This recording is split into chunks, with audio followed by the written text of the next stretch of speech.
இந்த படம் மிகப்பெரிய வெற்றி படமா அமையும். கண்டிப்பா நடக்கும்.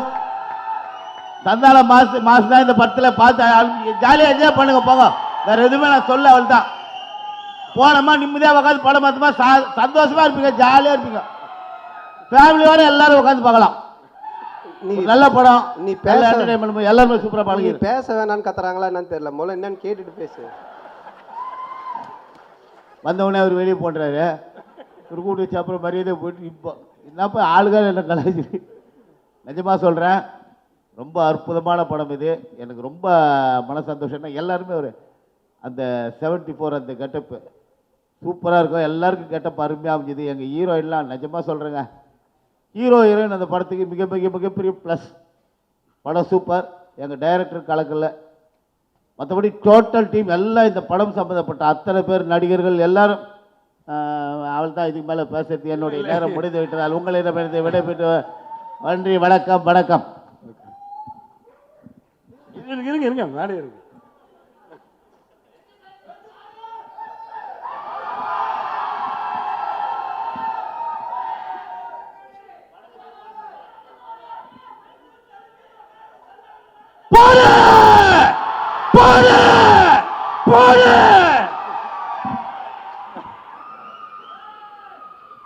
வருகை தந்துள்ள அனைவருக்கும் வணக்கம்.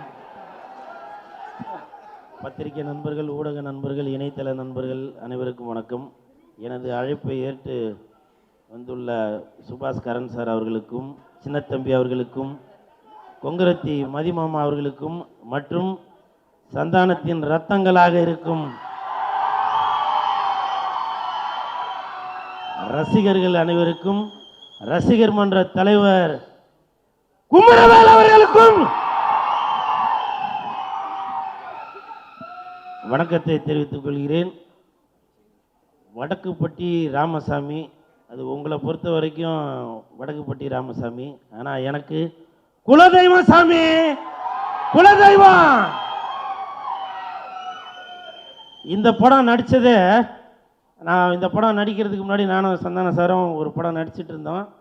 அப்போ நான் வந்து கேட்டேன், சந்தானம் அடுத்த படம் என்ன அப்படின்னா, டிக்கிலோ நான் டைரக்டர் கார்த்தியோட படம் தான் பண்ணுறேன், ஃபோன் பண்ணு அப்படின்னு சொல்லி உடனே ஃபோன் கொடுத்தாப்புல. அப்போ பேசினதுக்கப்புறம் உடனே டைரக்டர் அப்படிங்களா, எங்கே இருக்கீங்க, இப்போ உடனே வர முடியுமா அப்படின்னாங்க. நான் இந்த மாதிரி ஷூட்டிங்கில் இருக்கேன், சரி நாளைக்கு வாங்க அப்படின்னாங்க. நாளைக்கு போனேன், கேரக்டரை ஃபிக்ஸ் பண்ணாங்க. ஃபிக்ஸ் பண்ணிவிட்டு அப்புறம் ஒரு வாரத்தில் அக்ரிமெண்ட் சைன் பண்ணும்போது சொன்னார் கார்த்திக் சார், கூலண்ணா நீங்கள் இந்த படத்துக்கு அப்புறம் நீங்கள் இந்த தேட்டர் வாசலில் நின்று கத்திக்கிட்டு இருக்கீங்க இல்லையா, அப்படி கத்தாமல் இனிமேல் நீங்கள் படத்துக்கு உள்ள ஸ்க்ரீனில் உங்களை பார்த்து ரசிகர்கள் உங்களை வரவேற்பாங்க. அந்த மாதிரி இந்த படத்தில் வந்து உங்களுக்கு கேரக்டர் அப்படின்னு சொன்னாங்க. அந்த டைரக்டருக்கும் என் நண்பன் சந்தானம் அவர்களுக்கும்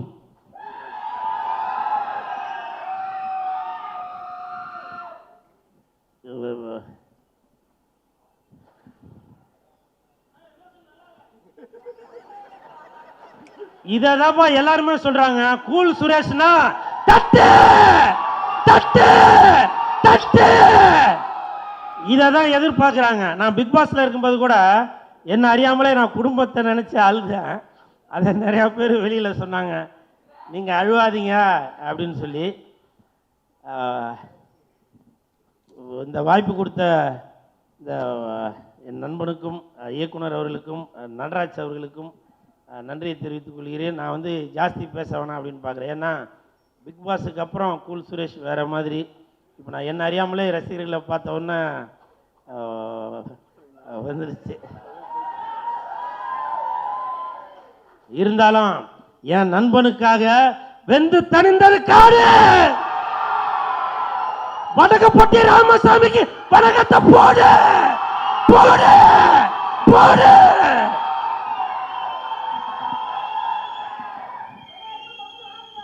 ஒரு நிமிஷம் பிரசாந்த், பிக் பாஸ் போயிட்டு வந்து திருந்திட்டேன்னு சொன்னேன்.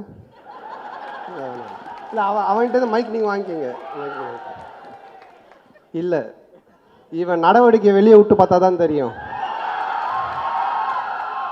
நேற்று கூட டப்பிங்கில் என்கிட்ட சொன்னான், இல்லை சந்தானம் இல்லை நேற்று கூட டப்பிங்கில் பார்த்தோம் சொன்னான், இல்லை சந்தானம் நான் பிக் பாஸ் போயிட்டு வந்து திருந்திட்டேன், அந்த மாதிரி கத்துறது பேசுறது, நான் இங்கே நிற்கிற சந்தானம் சொல்லி அங்கே விழுறான். அதாவது பிக் பாஸ் வந்து வெளியே வந்தோடனே எனக்கு ஒரு ஃபோன் பண்ணான், இந்த மாதிரி சந்தானம் வெளியே வந்துட்ட பிக் பாஸ்லேருந்து, ஷால்வை மாலை போடணும் அப்படின்னு சொன்னான். சரி வாடா ஆஃபீஸுக்கு வாடா, நான் ஆஃபீஸ் தாண்டா இருக்கேன் அப்படின்னா ஷால்வையும் மாலையும் எடுத்துகிட்டு வந்தான். எடுத்துகிட்டு வந்துட்டு அந்த ஷால்வையும் மாலையும் என் கையில் கொடுத்து அவன் போட்டு ஃபோட்டோ எடுத்துன்னு போயிட்டான். அங்கேருந்து டிஆர் சாருக்கு ஃபோன் அடிக்கிறான், சார் வந்துட்டேன் வெளியே அப்படின்னா, அவர் சொல்லுக்குள்ளே அப்படின்னாரு. மாலை ஷால்வை போடணுன்னு அவரும் என்ன மாதிரியே ஏமாந்த வாடா வீட்டுக்கு. அங்கே போனால் அவர் கையில் கொடுத்து இவன் போட்டுக்கினான். அதுக்கப்புறம் அந்த மாலையை விற்றுட்டு ஷால்வையும் திருப்பி கொடுத்துட்டு போயிட்டான். ஸோ இந்த கேரக்டர் எழுதும்போது டேரக்டர் சொன்னார், இது படத்தில் பார்த்துருப்பீங்க, பாடையில் படுத்துக்கின்னு வர ஒரு கேரக்டராக தான் இருக்கும். படம் ஃபுல்லாகவே பாடையில் படுத்துக்கிட்டு அதுலேருந்து ஒருத்தன் பப்ளிசிட்டி தேடுவான், பத்திரிகைலாம் கொடுத்துன்னு ஒன்று பண்ணுவான். ஆனால் பாடையில் படுத்து ஒரு பப்ளிசிட்டி தேடுற மாதிரி ஒரு கேரக்டர் எழுதியிருக்கேன்னா யாருன்னே பண்ணலாம். நாங்கள் எதுக்கு யோசிக்கிறேன், நம்மக்கிட்ட தான் இருக்கிறானே ஒருத்தன், அவனை பண்ணுவோன்னு. ஸோ இது வந்து ரொம்ப நல்ல கேரக்டர். ஆனால் ஆஃப்டர் கூல் சொன்ன மாதிரி இந்த படத்துக்கு அப்புறமா கூல் சுரேஷ்க்கு வந்து வேறு ஒரு பேர் கிடைக்கும். ஏன்னா காமெடி கொஞ்சம் அவனுடைய போர்ஷன்ஸும் ரொம்ப நல்லாவே ஒர்க் ஆகிருக்கு, ரொம்ப நல்லா பண்ணியிருக்கேன். பட்டு வாழ்த்துக்கள். ஆனால் சொன்ன மாதிரி கொஞ்சம் மாற்றிக்க, ஹீரோவாக வேறு நடிக்க போகிறான்னு நினைக்கிறேன். அவங்க ப்ரொடியூசர் அவங்க எல்லாரையும் வேறு கூட்டின்னு வந்துருக்கு. அவங்க பேர் நடுவில் சொன்னால் நீங்கள் கவனிக்கல. என்னுடைய அழைப்பிதழை ஏற்று வந்திருக்கிற அப்படின்லாம் சொன்னான். இங்கே நாங்கள் தான் இவனையே கூப்பிட்ருக்கோம், இவன் இதுக்கு நடுவில் யாரையும் கூப்பிட்ருக்கான். ஸோ அந்த மாதிரி. அண்டு சேசு மாமா, இது வந்து 70 பீரியட் ஃபிலிம், எங்கே பார்த்தாலும் அங்கே எல்லாத்தையும் பீரியட்ஸ் ஃபிலிமுங்கன்னு ஓகேவா பயங்கரமாக பண்ணியிருக்காரு. இவருக்கும் மாறன் வரலையா? மாறன் உடம்பு சரியில்லையா? ஸோ மாறன் இவரு தான் காம்போ என் கூட. A1 நீங்கள் பார்த்த மாதிரி, அப்புறம் பாரிஸ் ஏரியாவில் பார்த்த மாதிரி இவருடைய போர்ஷன் ஹைலைட்டாக ஒர்க் அவுட் ஆகிருக்கு. இந்த பரதநாட்டியெல்லாம் பார்த்துருப்பீங்க, தேட்டரில் நீங்கள் கண்டிப்பாக விழுந்து சிரிப்பீங்க, அந்த அளவுக்கான ஒரு போர்ஷன்ஸ் ஒர்க் அவுட் ஆகிருக்கு. ரொம்ப நன்றி மாம்ஸ், தேங்க்யூ. பிரசாந்த் சாரி நீங்கள் இப்போ சார். நன்றி, மேடைக்கு நன்றி, நண்பன் கார்த்திக்கு நன்றி. ரொம்ப நம்பி கொடுத்தாரு இந்த கேரக்டரு. ஒரு மாதிரி ஒரு 4 மாதம் நாயெல்லாம் சுற்றிக்கிட்டு துரத்திக்கிட்டு இருந்தது. வீட்டுக்கு போனால் அம்மாலாம் கேவலமாக சிரித்தாங்க. அந்த மாதிரி ஒரு கட்டிங்கு கேரக்டராகவே ஒரு மாதிரி ஃபன்னாக இருக்கும். இதில் எனக்கு என்னென்னா, இது இவங்கெல்லாம் கிடைச்சது தான் பெரிய ஒரு இது. இப்போ கூல் சுரேஷன் பார்த்தீங்கன்னா சம்மந்தமே இல்லாமல் கேரவனில் படுத்துட்டு உட்காந்து எவனா ஒருத்தன் கூப்பிடுவோம், அப்படி கள்ளக்குறிச்சி ஃபேன் கூப்பிட்றேன்னா எங்கே சொல்லுங்கள் வெந்து தணிந்தது கார்டு அப்படின்னு அது கூச்சமே படாமல் அதை உட்காந்து அது ஒன்று பண்ணிகிட்டு இருப்பா. அப்படி அது உட்காந்து அவருக்கு voice message, personal voice message ஒருத்தான எனக்கு காது குத்துனேன், இந்த நேம் வேணும், இதுக்கப்புறம் இப்படி வரணும் அப்படின்னா அதுக்கு உட்காந்து பண்ணிகிட்டு இருப்பா. அப்படி சேஷனை கேரக்டராகவே வாழ்ந்திருக்காரு. நான் உண்மையாக சொல்கிறேன், இந்த படத்தில் தைரியமாக சந்தானனுக்கு முன்னாடியே சொல்லலாம், சந்தானனை விட பயங்கர எஃபர்ட் போட்டது சேஷன். அதாவது ஒரு சீன்லாம் உண்மையாக சொல்கிறேன், அவரோட வயசுக்கு போய் டைவ் அடித்து டிச்சுக்குள் விழுந்துட்டு. அப்படி அவர் டைரக்டர் வந்து ஓகேன்ட்டாரு, ஷார்ட்லாம் ஓகேன்ட்டாங்க, இல்லை இது டைவ் பத்தலை அப்படின்ட்டு போய் இந்த பக்கம் சாக்கடை இருக்குது சாக்கடைக்குள்ள விழுந்துட்டா அப்படி சேஷன்னு. ஸோ அந்த அளவுக்கு ஒரு இது. கார்த்திக் இல்லை பிரசாந்த், ஆக்சுவலாக sorry to interrupt, cameraman frame வச்சிருக்காரு, இவரு போய் பக்கத்தில் எங்கேயோ சாக்கடையில் வந்துட்டு எங்களை திட்டுறாரு, நீங்கன்னா எனக்கு ஃப்ரேமே எடுக்க மாட்டேன் கேமராமேன், நீங்கன்னா ஃப்ரேம் எடுக்க மாட்டேன், பார்த்தா ஃபுல்லாக சாக்கடை, திருப்பி குளிச்சுட்டு திருப்பி போய் சாக்கடையில் விடுறாரு. இதில் ஃபஸ்ட்டு டேவே பார்த்தீங்கன்னா லுங்கி அந்த அந்த இது வேஷ்டிலாம் கட்டிட்டு, வேஷ்டியை வந்து நான் ஏதோ தூக்கின்னு போயிடுச்சு பிறகு அப்படியே பட்டாப்பட்டியோட கேரவனில் ஏறி அப்படியே சுற்றின்னு இருக்காரு. நைட்டு 2 மணிக்கு ஹோட்டல்லேருந்து கால் பண்ணுறாங்க, ஆர்டிஸ்ட் யாரோ சுற்றிட்டு இருக்காங்க, பார்த்தா சிசிடிவியில் டீ இருக்கான்னு எல்லா ரூம்லையும் தட்டி கேட்டுருக்காரு. 2-3 மணிக்கு ஒரு அது வேறு, அந்த டீ வேறு, இது மனுஷன் குடிப்பானா அப்படின்னு சொல்லிட்டு அவரே குடிச்சிடுறாரு. இந்த மாதிரிலாம் பண்ணால் என்ன பண்ணுறது? இந்த மேடையை வந்து ஒரே ஒரு விஷயத்துக்கு மட்டும் எடுத்துக்கணும்னு நினைக்கிறேன். இது என்னை பற்றி கிடையாது, நிறைய அசிஸ்டன்ட் டைரக்டர்ஸ் பயங்கரமாக உழைச்சிருக்காங்க, அவங்களுக்கெல்லாம் ஒரு தேங்க்ஸ் சொல்லிக்கணுன்ட்டு. பயங்கரமாக நல்லா பார்த்துக்கிட்டாங்க. பிரேம், மஞ்சு, செந்தில் அண்ணன், சசி, அதை விட பாலா சார் கூட இருந்த ஒரு கேரக்டர் ஒரு பேர் இருக்கான் சுதன்ட்டு. சந்தான அண்ணன் வந்து கடைசியில் டேய் நீ யார் அவன் அப்படின்ட்டு கேட்டாங்க. அதாவது சுதன் வந்து பார்த்தீங்கன்னா டிராஃபிக், அதாவது டிராஃபிக் போலீஸ், அவன் போன ஜென்மத்தில் டிராஃபிக் போலீஸாக இருந்திருப்பான்னு நினைக்கிறேன். அவன் கையை நீட்டினான்னா எந்த பக்கம் எந்த வண்டியுமே வர முடியாது. அந்த மாதிரி இந்த 65 நாள் இந்த படத்துக்கான எல்லா கிரெடிட்ஸும் கார்த்திக்கும் சந்தானனுக்கும் எவ்வளோ சேருமோ அந்த அளவுக்கு வந்து இந்த அசிஸ்டன்ட் டைரக்டர்ஸ், அசோசியேட் டைரக்டர்ஸ் எல்லாத்துக்கும் சேரணும். ஆல்பின் இவங்க எல்லாருமே சொல்கிறேன், பேர் விட்டுருந்தா மன்னிச்சுக்கோங்க, எல்லாரும் பயங்கரமாக உழைச்சிருக்காங்க. இவங்க எல்லாத்துக்கும் பெரிய பெரிய படங்கள் கிடைக்கணும்னு நான் வேண்டிக்கிறேன். எல்லாத்துக்கிட்டையும் கதைகள் இருக்குது, அதனால் வந்து அதை வேண்டிக்கிறேன்.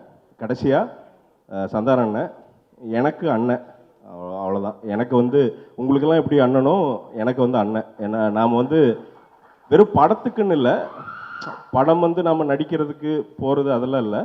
ஜென்ரலாகவே பார்த்தா ஒரு அண்ணனுக்கு ஒரு தம்பிக்கு என்ன பாசமோ அப்படி தான் பேசுவார். அதே மாதிரி உட்காந்து கேட்டுக்கிட்டே இருப்பார். அதாவது பிரசாந்த் இன்னைக்கு என்ன பண்ண சொன்னான் டைரக்டர், தீய மிதிக்கு சொல்லியிருப்பானே, அடுத்து என்ன பண்ண சொன்னான் தாண்ட சொல்லியிருப்பானே. ஏன்னா டைரக்டர் வந்து எங்கள் டைரக்டர் கொஞ்சம் சுடுதண்ணி போட்டு டார்ச்சர் பண்ணுவார் எங்களை எல்லாத்தையும். டார்ச்சர்னால் ஐ மீன் அவ்வளோ வேலைகள் இருக்கும், அதை அவ்வளோ கூலாக சொல்லிட்டு பார்த்துக்கிட்டே இருப்பார். ஏன் இந்த ஈரத்தில் உட்காந்துருக்க, போய் துணியை மாற்று, ஏன் சாப்பிடலையா, சாப்பிடாம இங்கே உட்காந்துருக்க, போய் சாப்பிடு அப்படின்ட்டு. இதெல்லாம் வந்து வாண்டடாக சொல்கிறது இல்லை, அது அவரோட நேச்சரே அதுதான். எனக்கு மட்டும் இல்லை, ஒர்க் பண்ண எல்லாரையும் உட்காந்து எப்படி சொல்கிறது, இப்போ விஜயகாந்த் சார் சொல்கிறாங்கல்ல, நாளைக்கு ஒரு நாள் சந்தானம் அண்ணன் சொல்லுவாங்க. சூப்பர்யா. Thanks a lot. Thanks for being on the stage. Thanks Prashanth, ரொம்ப சந்தோஷம். பெரிய வார்த்தைகள்லாம் சொல்லிக்கிங்க, ரொம்ப நன்றி. இந்த மாதிரி நீங்கள் சொல்கிற வார்த்தைக்காகவே நான் இன்னும் கரெக்டாக நடக்கணும்னு ஆசைப்பட்றேன். பிரசாந்த் வந்து இப்போ இருக்கிற கெட்டப்பை விட்டுருங்க, இப்போ பார்த்தா கொஞ்சம் வேறு மாதிரி அந்த யூடியூப் மாதிரி இருக்கார் அவர். நீங்கள் படத்தில் பாருங்கள், அம்முன்னு ஒரு கேரக்டர் பண்ணியிருக்காரு. டிக்கிலோனால வந்து பாய் பெஸ்டின்னு பண்ணி அது பயங்கர ஹிட்டு. யார் பார்த்தாலும் பாய் பெஸ்டி அப்படின்னு சொல்லிட்டு இருந்தாங்க.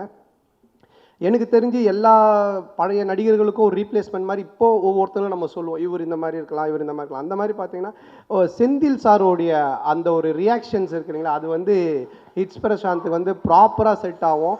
யார் என்ன பேசினாலும் யார் என்ன சொன்னாலும் ஒரு ரியாக்ஷன்லேயே அதை கவர் பண்ணிட்டு போயிடுவார். ஸோ அது வந்து இந்த படத்தில் அம்மு கேரக்டரில் ஒர்க் ஆகிருக்கு. இந்த படத்துக்கு அப்புறமா நீங்கள் வீட்டில் பார்த்தீங்கன்னா குட்டீஸ்லாம் இருக்காங்க இல்லையா, இப்போ பொம்பளை பொண்ணுங்களாம் இருக்காங்கன்னா கண்டிப்பாக ஆம்பளை பசங்களை பார்த்து அவங்க கொஞ்சம் வெறுப்பேற்றணும், கிண்டல் பண்ணோன்னா அம்மு வாடா அம்மு போடா அப்படின்னு கண்டிப்பாக சொல்லுவாங்க. அந்த மாதிரி ஒரு ரிஜிஸ்டர் ஆகிருக்கு. கண்டிப்பாக இந்த படத்துக்கு அப்புறம் அவரோட கேரக்டர் பேசப்படும். அற்புதமான ஒரு நடிகர். ரொம்ப நன்றி பிரசாந்த், தேங்க்யூ.